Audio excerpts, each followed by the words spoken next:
Hey guys, it's the Ups and Downs podcast. We are going to talk about everything raw, ups and downs. Hey Kiko, Kiko's also raw. I'm raw, and we're going to talk today about the doing raw during holidays. But hey Kiko. Hi, Sky, and hi, everyone. I'm so happy. Oh, second, I got another. You're so happy it broke. Yes. Okay, yeah, I'm really happy. And, I don't take every time, I think every time we do this is so magical. And, I take every day, every second like a miracle. And I'm really so happy to be connected with you, Sky. And I just feel so much love towards you. And yeah, thank you so Oh, much.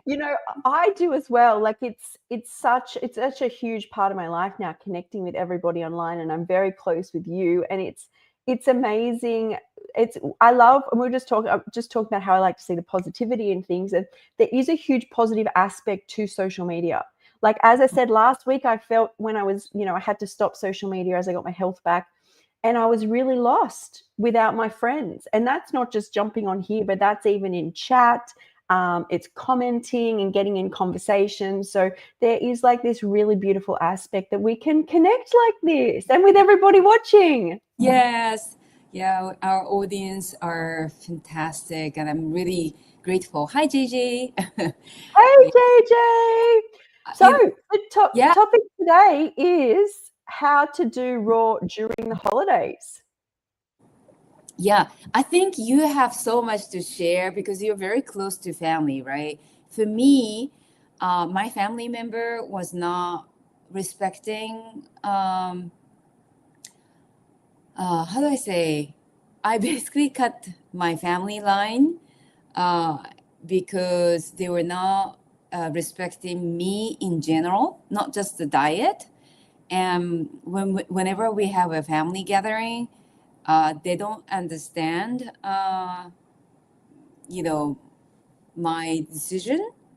So I used to yeah, I used to go for family gathering, and that's always you know revolved around the food. But because I ended up stretching too much of myself, that I decided I would not participate in any event that, if they decided to go to a restaurant, or if they decided to cook something that I'm not comfortable with, I just decided not to participate. So I think it depends on your family situation. That's my decision. I have been, there was a time that I was very close to my family member, but this year my father passed away. My mother passed away about 8 years ago. So, like, the family dynamic has changed. When my mother was around, I put a lot more effort to be with my family because my mom did so much for our family. So, I put more effort. But, again, I would like to share as much as possible, if it resonate to people. But, like Sky, you are very close to your family, right? So Mm. your situation can be completely different, and you navigate in completely different way. So, yeah. Yeah. So I think I'd like to talk more on yours because I feel a lot of people are in maybe not as a dramatic situation, but very similar where they would well, in fact, it's almost like a self-harming situation, right? Where you've actually gone, this is, I go to this family event to do the right thing, but it's harming me more than if I decided to cut this person off completely. And I mean, Mm, maybe everyone doesn't have to get to the cutting off, but what I had to do, so when I was disconnected from my family when I healed, but because they saw such a dramatic change, like as in like it's a girl in bed sick who couldn't even walk up the stairs for many Christmases to be there is like able to enjoy all family gatherings. So they embrace me and the lifestyle. And it's probably never questioned because I'm always so well from it. I think if you are going through a stage where it's, you're still finding your feet or you don't have confidence in it, it can show in the family. But or with you is, you were probably already functioning, and the people didn't know how sick you were and the difference that it's made in your life. That's, something, whereas mine was, everyone was kind of carrying me around, and now they're not, is probably why. So I believe more people are in your situation. Yeah. So just to give you an example, right? That I am a social person, and I sort of need the connection, like human connection. So I have been on raw journey for over 21 years, and during this 21 years, I have stretched a lot, a lot. So what I used to do was, I go on a smoothie fast or juice fast for weeks after weeks, and I will go to a restaurant, like a restaurant where I can find a plant-based food, and then, surely enough, I would have a reaction. Maybe not right away, but it could appear like a week after. And it would last me 1 month, minimum 1 month of Wow. them. So I've shared in the last podcast with Sky. When I was doing a tour guide travel and then traveling with my clients, I have gone out to eat some cooked food, vegan, in a vegan restaurant, but cooked food version. And I was very careful, right? Like just one meal, one or two meals in 1 week, and it's like a very clean plant based. But because I'm very sensitive to it, I have gone through a hell after. Oh my God. I am still going through it, and I'm much better, but my skin is usually the first place to have reaction. But basically my skin got in like pimples, and the whole area, like this whole area, if you look at the last week's podcast, you might be able to see how my skin condition got really, really dry. And basically, I felt like I was on fire. Like, Oh. how it feels like, and I don't know if you feel it's a bit red here. So it's much better, but I have to be very careful for 1 month, after one meal of that eating out. Mm. And I do this over and over because I didn't have any raw vegan friends, until this year. So I felt, lonely, and I wanted to connect with people. So I would just go to a restaurant, and every time I have a hope that this time it should be okay, you know? We do And that, right? yeah. And yeah, I mean, I don't regret. I learned my lesson, but it's just not worth it. And I also, another symptom I have was I had a cyst, like pus in the gum. Oh, wow. Yeah, and this was one. It's like a common symptom that comes back. So like eczema, like extremely dry skin, extremely um, like irritable skin. That's one symptom that I get. And also in my gum, I would get the pus, like a cyst pus. And I had it like 20 to 23 years ago. And when I went to see the dentist, they said that they have to do biopsy and, all that scary procedure.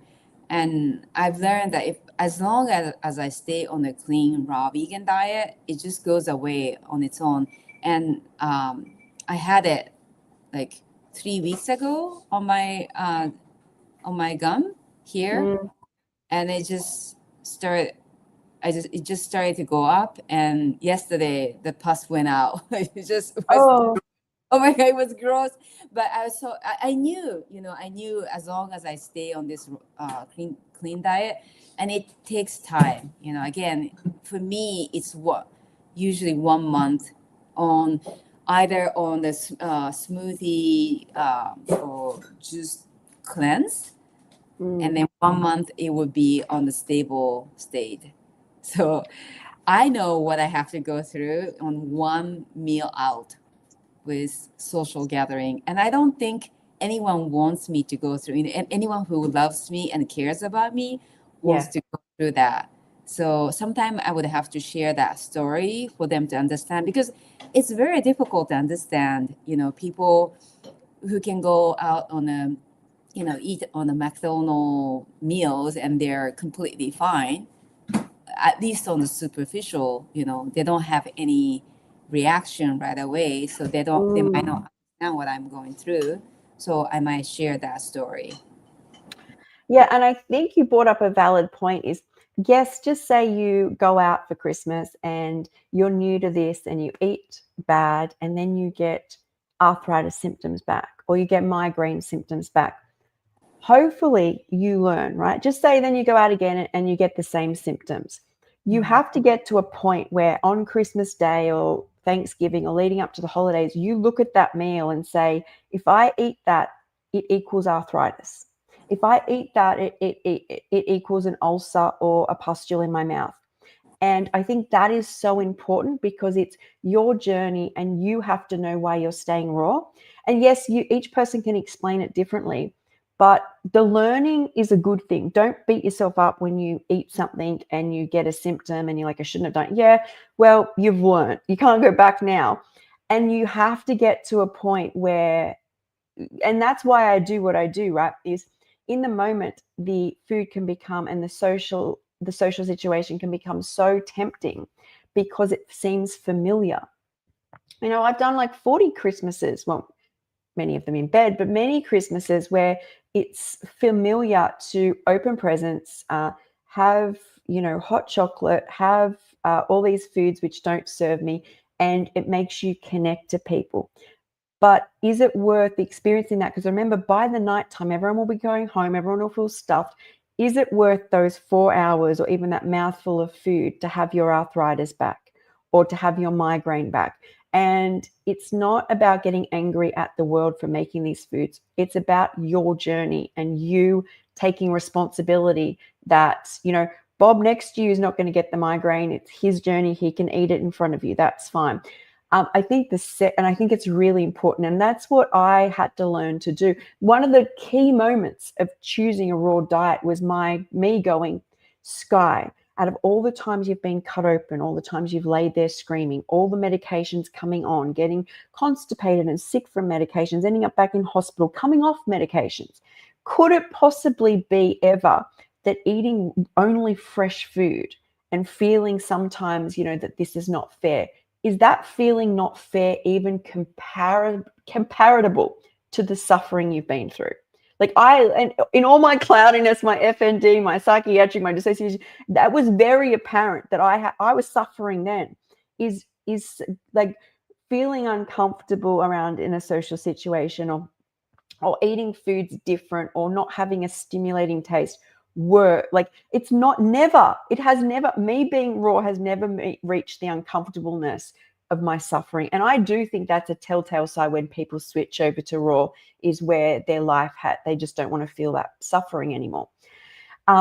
So that is what you have to hold on to, I think, first and foremost. But I think you bring up a valid question before I get into how I do raw and how it works for me, is at what point is it so hard to be around people where it is okay? Like I always say, it's this variation of when am I suffering so much in a situation that it's not possible for me to show up. And the only example I have of this was when I first reconnected with family and I was raw, is I would only stay at events for a couple of hours and then leave. Though, mind you, most events people drink and don't remember anyway, but that's how that worked for me. And, is it painful or uncomfortable to stand up in front of everyone saying, I'm leaving? Yeah, it is, but it was more painful to stay. And that was and I'm much better now. And even if I come and go, people are used to it. But what was your sign where you were like, I have to cut these family members off completely? Like it's not going to work. I was a little too generous, and I believed in family tie.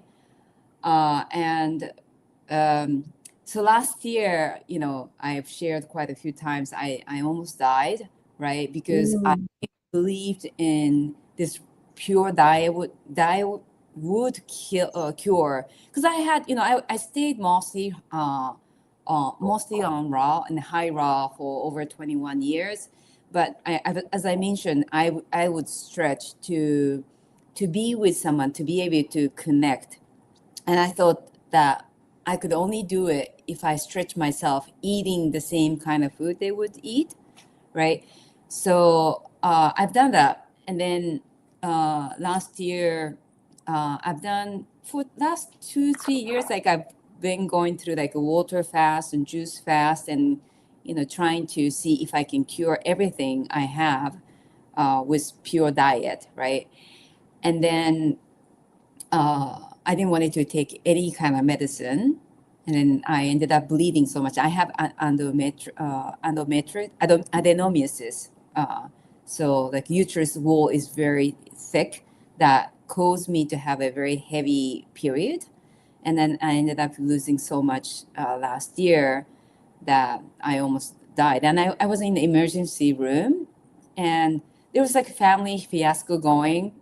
It was, I'm not going to go into it, but my father and not going to name, there are some family members who were calling me to harass me for certain things, that I said, listen, I'm in emergency room. I'm not at home. And they wanted to get something from me, uh, that, and they just didn't bother. It's like, well, Kiko's not at home, so we can't harass her. So um, we're gonna deal with it when she comes out of ER. I'm thinking like, I, she's about, she could die, and the doctor was like, you have to stay at least a week in the hospital. And I was just really shocked. And my husband was like really shocked that, yeah, you need to cut this line because it's just toxic. And, when you keep on giving and giving, then they might not realize. And I don't blame my family member, and I am not bitter about them. I share Yeah. this story to say how much I have, stretched myself, right, from my family member. And they were, they had their own, you know, a drama going on in their life, right? And they don't understand where I am. And you have to stand up. You don't have to fight. Like what I did was I chose not to fight, but I just chose to say, I'm, I'm not gonna, stretch myself. I'm not gonna participate. I'm happy to not be part of this, I don't know, toxic relationship. Yeah. I guess it's Yeah. identifying that, right? It can, like, people could be showing up into toxic situations and spending a lot of their life dwelling on how they can make it better. But what if the reality is there is no better? What life wants you to do is realize that that has just become so toxic. For now, I always say, for now, you Mhm. need to cut it off. We don't know what the future holds. Like, and there's like, and it's when we realize, I think, that it isn't so much even about the other person. It's about you, and it's okay to be about you. We live Mhm. in this society where we think we've got to please. Like, we've learned, especially, I think, I'm not a mother, but I see mothers, and they would be very wrapped up in that they have to keep giving. And I think when you have young children, I think that's very different. But how much time you give to things which become toxic, Mhm. um, is you have to, it's like life is the greatest teacher. It's life Yeah. saying that for this time, this is too much. Like, you showing up to this event is going to cause you so much pain. There is less pain if you stop. And Mhm. it's not even about the other person. It's about you. Like, what is going to be best for you? Um, Mhm. and so, has this been a good decision for you? I mean, Yeah. can I just Yeah. say also, to be in this day and age, to have to stay in hospital for a week is a long period of time. Yeah. In this day and age, like most, I only know because I was very sick and I would have to stay longer periods, but most people are in and out in less than 24 hours in emergencies. Like they do not want people in hospital. So you were really sick, which I Yeah, already know, but like, how did they not know that? yeah. I mean, I don't like staying in a hospital. I mean, they don't have any raw vegan foods, of course. So I just demanded to leave within a day. So I did stay one night. I brought Sure. my husband brought like water, like some fruits, so that I can be hydrated. And then I demanded to leave right away. And I had to sign all the forms that, they're not responsible if I die, but yeah, it was in a very critical condition. But because even when I'm sick, right, I tend to have a lot of energy and I tend to be able to speak. And so that hemoglobin went like 2 to 3, right, 20 to 30 in terms, right? Yeah. Usually people would pass out. Yeah. Like I am very strong for some reason that, in an extreme pain or extreme condition, somehow my body still functions, which is probably not a good idea because usually, I should pass out so that my body can focus on, what needs to be focused on in my body. But my body just function in a different way.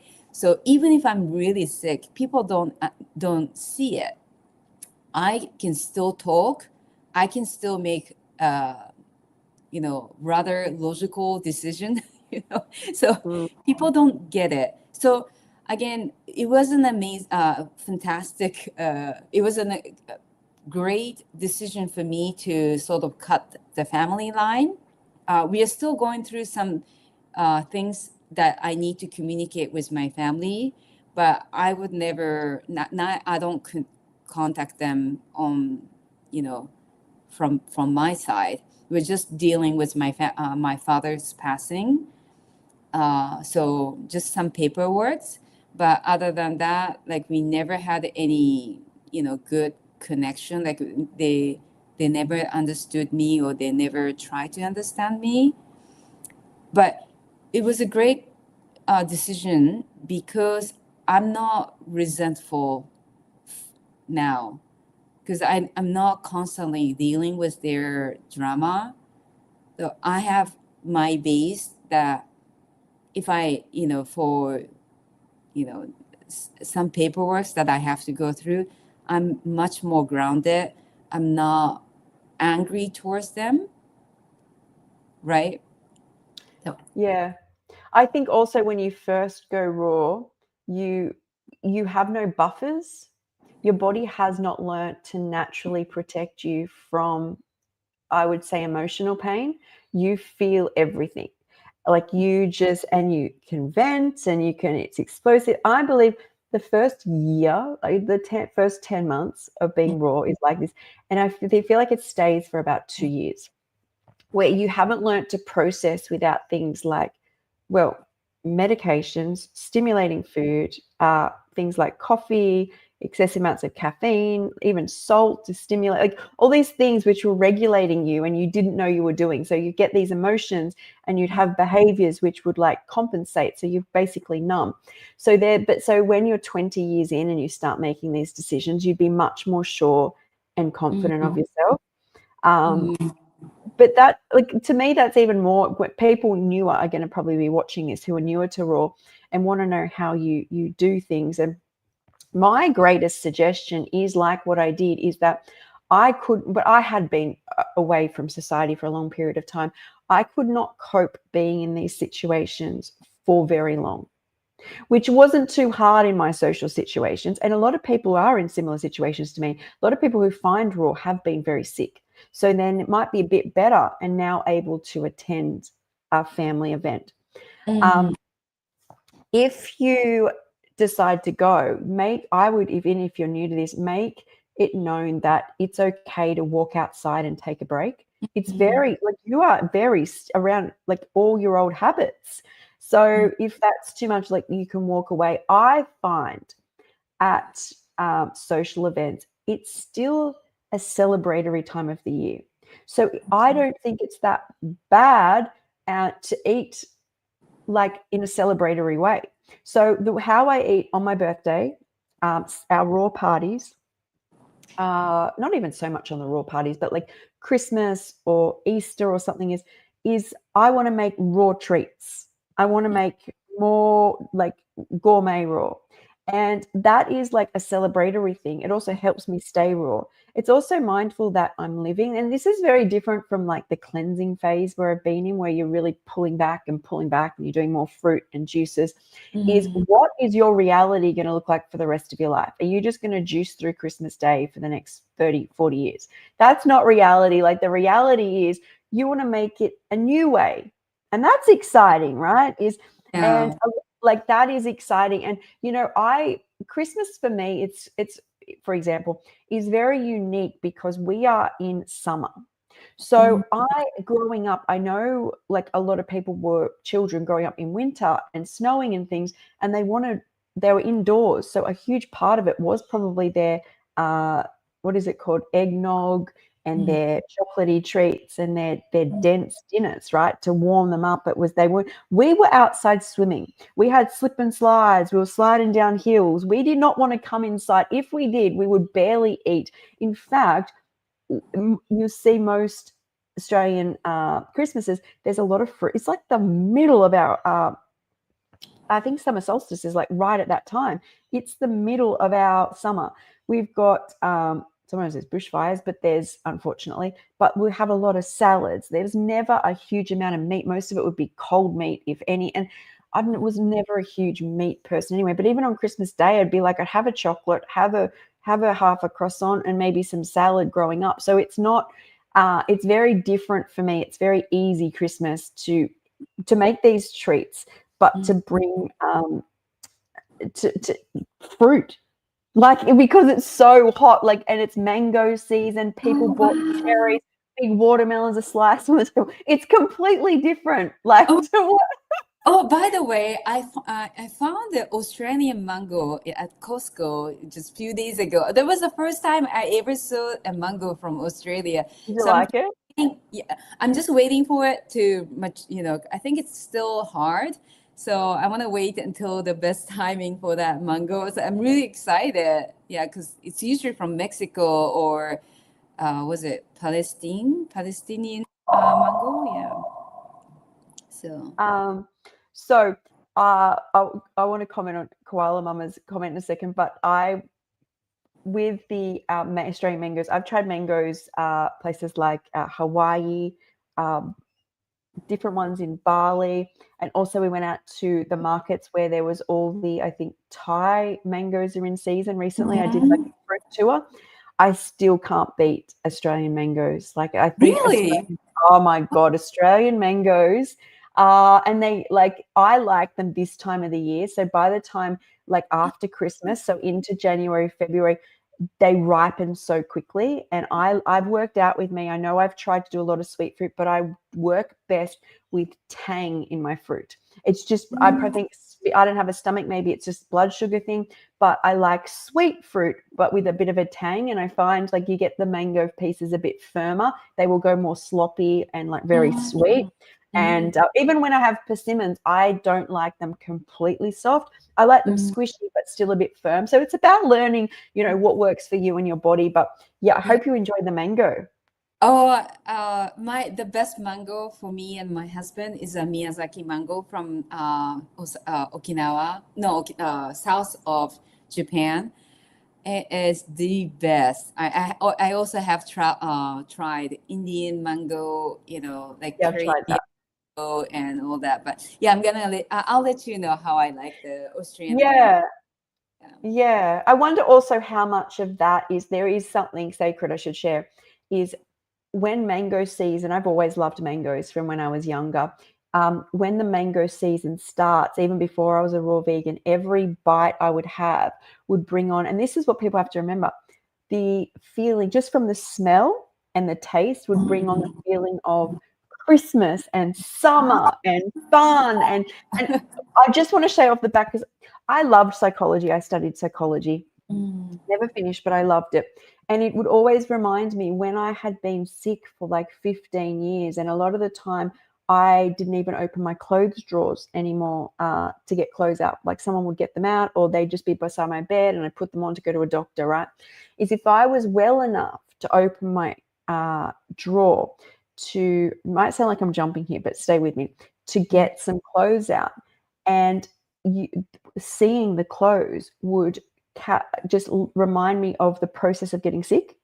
Like it's that the mind, not so much the smell in that situation, but the mind's ability to have PTSD in a good way, like a mango way, or a bad way. It just, I would always think back when I described to people why I'd sometimes even get too triggered to even open my cupboard anymore, because just being in the presence of Mhm. seeing something which I had seen for so many years sick just kept re-triggering me. Mhm.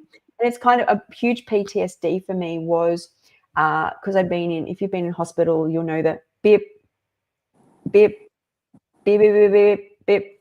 When you've got usually you've got an infusion line going, you've also got your blood pressure and oxygen being measured, and there's like this certain beep. And I've spent so much time in hospitals.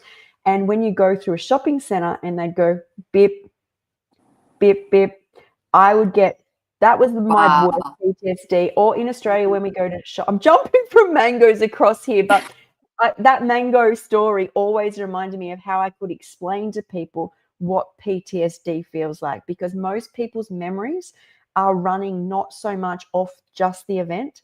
And this is why we struggle so much at Christmas with foods, because we want that mango memory. Like we want to eat Mhm. pudding, or we want to eat, the turkey that we ate, not because you want to eat a turkey, but so much of that excitement in food Mhm. is like that mango situation. As I've just gone off there, it can lead to PTSD. But Yeah. usually, if the mind is healthy and working, that is where the dopamine comes from, that memory. And that's why I'm so big on recipes, because a lot of what we're craving is not necessarily a bite of Domino's pizza. If you guys have Domino's pizza or whatever, Mhm. like fast food pizza, it's that it's summer holidays and we've played outdoors with our friends. It's Sunday night, movie night. We're all with our friends and we're going to eat pizza, and we want to re-experience that. And that is what is important to remember, that you're kind of craving. And that's Yeah. why I work so hard on creating a lifestyle, not a Mhm. detox program. Because yes, you can detox for a Yeah. period, but you cannot do it for life, because you're not experiencing what your previous life, your memories, what you're put on this earth to experience. Yeah, So it's so important. Thank you for mentioning that. A lot of people are going for, especially in January, a lot of people are going detox mode. And yeah, again, everyone's journey is different. Own your journey, honor your journey. But I myself have gone through a lot of detox mode, but it's just very tiring, not just spiritually, but for our body as well. Tiring to go, okay, just a little bit, I can eat this because I can go on a cleanse. And it's just not, yeah, it's not gentle for our body. So, yeah, I just wanted to bring up this. The way dopamine and memory works is it's also graded. So what we can, like, I went raw and I definitely did not want my old life back. But what people, the mind, this is where the mind tricks us. So none of my Christmases in the past were very pleasant based on how well, how good, how happy I am now. But the brain gradients are dopamine levels based on like a rise, and that you feel happy, right? So it's definitely not as happy as I felt. But, and I'm not even saying Christmas was happy for some people, but there'll be events in your past that usually, as you start to heal or go through healing periods, where you think you want to relive because you think it felt so good. But it's mm, like, it's called an A and B response that continues to kick in the brain. I won't go into it right now, but just say you're sitting around here, which would be quite low vibrationally, or low levels of serotonin and dopamine and overstressed. And it's mm, why people struggle with addiction as well, because the first sips of alcohol give you this dopamine rise that mm, sometimes to go through healing, we think we want. We can talk ourselves all the way back, even though it's lower, the way that the brain has it stored is if you start feeling bad in your life, like just say you are going through a lot of detoxing, the body needs dopamine for Mm-hmm. movement. It helps the body move. It's like a neurotransmitter that helps the body move, but it's also for motivation. If you start feeling quite low, it will go through its records as to what raised it. Even if it didn't raise it above where you are now, you're probably doing much better where you are right now. A lot of people say when they're eating really fresh and go back to alcohol makes them feel terrible. But the way it's stored is like this jump, and Mm-hmm. that's where the brain is tricky. And that's where I don't try beat. I know and everyone has to work out what works for them. I know my weaknesses, so I can't beat it.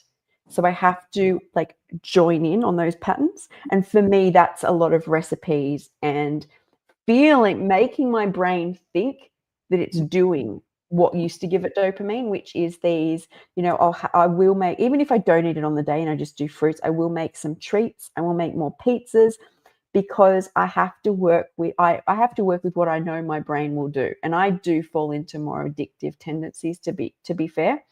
But I think that was when you've been really sick, they're just coping. People learn different ways to cope. Yeah. So that's my game. I play the game because I can't beat 40 years of programming, but Mm. I can look back and go, what did I do? Because I know I want to default to it. Mm. And so that's what I think. That's what I do personally.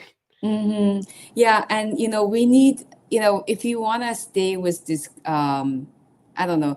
Again, everyone's different, but like I needed someone like Koala Mama or you as a close friend for me to stay on a healthy path, because I was always surrounded by, and this is not to blame anyone, right? They all have their own journey, but like my raw vegan friends, they would have like a cheat days, and Oh, they would go for like a very, heavily processed vegan restaurants. And that would affect me. And I say, oh, okay, maybe it wouldn't hurt. And yeah, I had to make sure that I stay away from that, because that would definitely affect me to go to that negative spiral. yeah. Because we as animals, monkey see, monkey do. So if you are around, what do they say? They say if you put a non-smoker in a household with 9 other smokers, either all the 9 smokers will quit, but Uh-huh. more than likely that one person will start smoking. Mm. So when it comes to friends and family, if you keep interjecting yourself consistently, like if all day you're around people, and this is why I say to people when you first go raw, is raw food isn't the problem, it tastes good. You have a brain which is still overstimulated and craving that stuff when you first go raw. And then every time you walk outside, every person walking past you, if they're holding food, it's food you can't have. You walk past a rubbish bin, all trash coming out, you're being triggered. You can't have every sign, every smell coming out of shops. You can't have. But then you hang around people. If you hang around, they talk about it, and a lot of their problems will revolve because of foods. And I'm hungover, or I need a coffee, or and so yeah, that's something. But like when I first went raw, I was sick of, I think being at rock bottom was very different, not being around anybody, not being connected to many things. So I wasn't swayed. My dissociation helped me in this way. If you're dissociated, it's the time to go raw because you don't connect. Like now I connect much more and I get in conversations in my head. Do I want this in my life? Because I'm part of something. When you're disconnected, it is for the perfect time. I should have people disconnected starting their raw food journey, and I've gone off. Yeah. Well, Yeah. also for me, it's very important how I feel. So, like cutting certain relationship would not only help me but other people. Like uh, I don't want to feel resentful for others. Like if I try to stretch myself, I I tend to feel, oh, I've done so much for this person, and that kind of feeling. I don't want to feel that way. I want to feel generous all the time. That it's just healthy, not just for me but others. Cutting the certain relationship, it helps, because I had some friends who had the same, similar diet, but they tend to go. They were happy complaining, and I get I feel very uncomfortable when Yeah. people complain and complain. And I'm not saying that when they were having hard time, I would like to help. And I tend to help a little too much, that I go into that misery with them. Mm, And then I'm not okay with it, but they're okay being in misery. You know what I mean? Like, there are certain people, they're happy being in a misery. And I'm not trying to put down on them. It's just, we are just different people. I'm just very sensitive when people complain and complain and not having something to change. Like, if I complain, I make sure that I work on myself, that I change my reality, and that yeah. progress is very important. And if I don't see that in my friends, it's just much better for both of us to cut that line. Because it's a learned behavior, right? So you eat crap and you feel like crap, and then crap starts to happen in your life. So something event happens. The first thing you want to do is pick up the phone. Your brain's learned all these steps to get dopamine from there. And to some extent, it's self-sabotage to get rises of dopamine. So that up and down is all the brain's really known. It's never known consistent rising, a bit of drop, consistent rising. So like you feel like crap, right? So you're like, right, Friday night, wine with the girls, we're going to bitch this out, and that is something you've learned is going to make you feel better. And the more they agree with you, the better you feel, right? So you've learned that you want to pull everybody in, and then the next day it's like, it's so in such a bad time, I deserve this croissant, like this is going to make me feel, and it's this whole like, I need to pull like these high amounts of dopamine from things, so when life starts to plateau again, it seeks out subconsciously a sabotage so you can pull in all these dopamine things again. And that's what you're working with when you go raw.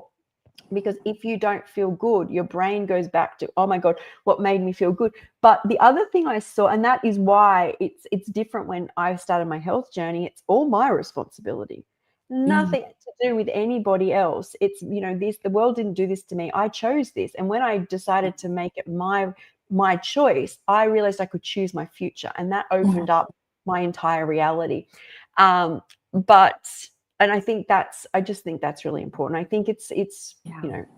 doing it for yourself. Yeah, it's so powerful to understand that you have all power to change. When you stay in victimhood, it seems easy right away. It's like, oh, don't worry, you were raised this way. Your parents were, Yeah, horrific. yeah, yeah, yeah, yeah. Family This was was all done to horrible. you, and you start to Yeah, feel a bit better. right. So yeah, take that croissant. You Yeah, deserve it. You take yeah, that wine. You would feel good. You deserve it, Kiko. And and it's no one's fault. I have made my own decision on every step of the way to be who I am. And when you get that way, it's just so easy. Once you get it, once yeah. you once you feel accountable and responsible for your own action, life is so beautiful. It's just easy that way. Yeah, I saw somebody else say, I think I can't think of his name right now. He cured cancer with like juices, and he's plant-based. I can't think of his name, but he put on his I'm sure it was him, put on his story is, when you've worked this hard on yourself, you have no problem in saying no to people, not coming, not doing, because you've showed up at the gym, at the walks, at the juice, at the juicing. You've got yourself to this like amazing state, and then imagine going there, and and that's about me saying, be so real with yourself. Like, Mm, how long can you stay at Christmas Day? Is Christmas Day for you this year? Um, because to undo all that work when it's just you, it's like, it reminds me of that ad that used to be for Nike, where it was like, just do it, where I don't know, it was something about, it's just you in the morning, it's just you running, it's always just you. And when you realize that, you're going to start making better decisions for the you, because you Mm-hmm. have to feel you all the time. I think when we're feeling like crap, we think we need people because it relieves a bit of stress. As I said, if we say our problems to people, most of the time they're like, "Oh, I'll get you a croissant. Let's go out." It's like they're celebrating you for feeling like crap. Whereas changing the ball game into making decisions, how do I actually feel with this in my body? And taking that to wherever you're going, deciding how long you're going to stay. I think Mm-hmm. that's like I this time of the year I have been sick. 2 years ago I got shingles. This time last year I got all my mast cell starting to flare up. I'm starting to wonder if it's like, I don't know what it is. I kind of think we have really ingrained patterns. They actually, when I study psychology, many people with mental health illnesses will check themselves into the hospital without knowing on the same date every year for like 18 years. Like once a year to have a breakdown. I believe things can be very ingrained. Anyway, I was vomiting all the night before Christmas, and I got up in the morning with half-made raw food, and I just got on the phone to Mum. I was like upset. And I'm like, I can't do it. I can't be this run down, believing in raw food, not feeling great, sitting around people celebrating, not doing what I'm doing. So I missed Christmas last year, not because I'm a bad person, because I picked the option which was best for me. And I will do that every Christmas. If I have to leave and will walk home or pay for an Uber because they're probably at my sister's house, I will do it. It's not worth me losing myself over. Like, to me, this is where I'm at. If I ate cooked food, where the promise I've made to myself right now is it's as good as saying it's okay to be sick. That may change if I get healthier, but that's where I'm at. And I will not go there. I will not even entertain the idea. That's not even a place I'm allowing myself to be. So if something becomes like that for you, I'm just going to say that the less of two evils is for you not to go for a short period, or to have breaks. So it's okay if you need to sit outdoors. Grounding is so good for like half an hour to reset, recalibrate, and then Mm-hmm. face what you're going through. That, I think, is like, before you even decide how you're going to face the holidays, is a really good practice. Like, what are your limits? So what are you doing this holiday, Sky? So it should be Christmas Day would be at my sister's, and she usually does her thing. I have found I like to bring, and on my website is this recipe. I've done reels for it. I put it out every Christmas. I made like a stuffing recipe, and I break the stuffing up and I put it through a salad. And that salad has, I think there's a recipe there for it. It's a mango capsicum dressing, but you can do any dressing. But it has like all veggies. It doesn't even have nuts or seeds in the recipe, because this was before I did nuts and seeds. It's mostly like veggies or culinary fruits like zucchini, carrot, cauliflower, rosemary, garlic, onion, and then I put it in the dehydrator and crumble it, and it's like I'm eating stuffing. Which essentially, as a child, I think I pretty much had stuffing on a bread roll anyway. I just was never a big meat person, or on Christmas Day ate much. So I usually do that on Christmas Day. But I usually you started the first years making these big salads. Oh, everyone will want to eat it. On Christmas Day, no one will eat your food. It's not the time to try, because they've like everyone in their mind there's so many things. Like that's what I've learned. Maybe they'll have a bite, but they won't have a plate full, is what I've learned. They're saving any room they have for this excessive amount of food. So that's what I do on the holidays. I'm actually, the only other thing I have coming up, very excited. Next week, I go with my niece and my sister to Lady Gaga concert. Really? Oh, Yes, I'm so excited. So I'm like, I don't usually eat at night, but I've already pre-planned that it's not a big deal anymore. When I first started doing something like this, I would have a bag of fruit and food and dips mhm. and nuts and seeds. Now I'll probably just take a bit of extra fruit or a juice to have on if you can take liquids in, to have while I'm in there. But they're kind of like the Oh, only two wow. things. That's so exciting. Yeah, Uh, I'm not seeing any of the messages. oh, sorry. Okay. So I'll bring some up. Koala Mama, I see that she's Yeah, commenting. yeah, yeah. So she's been saying, she went back to old habits she did before she went back to school, and everyone was smoking and drinking and eating whatever. But I think I have a stronger sense of self now. I did go. Oh, I think that happens too. I believe it's shadow work. It's called shadow work. I actually, because I actually lost part of my memory. I haven't gone back to cooked foods or smoking or drinking, but starting to feel those things come back for me has been part of me recalibrating parts of myself, which I've so like for me that was the shadow work, but that's what comes with the shadow work, right? You get strong. Mm. Well, I would have never imagined koala mama, smoking and drinking and eating whatever. But yeah.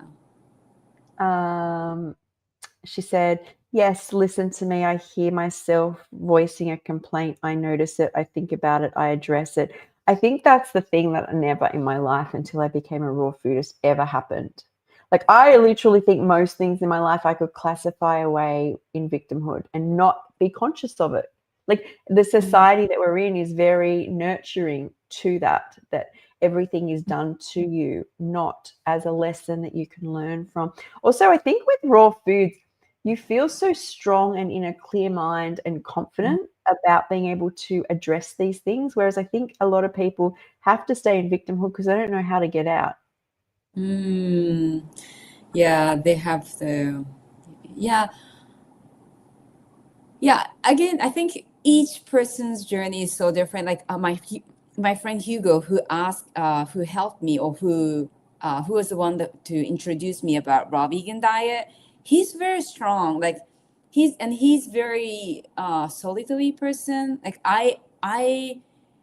I'm a very social person, and I really enjoy connecting with people.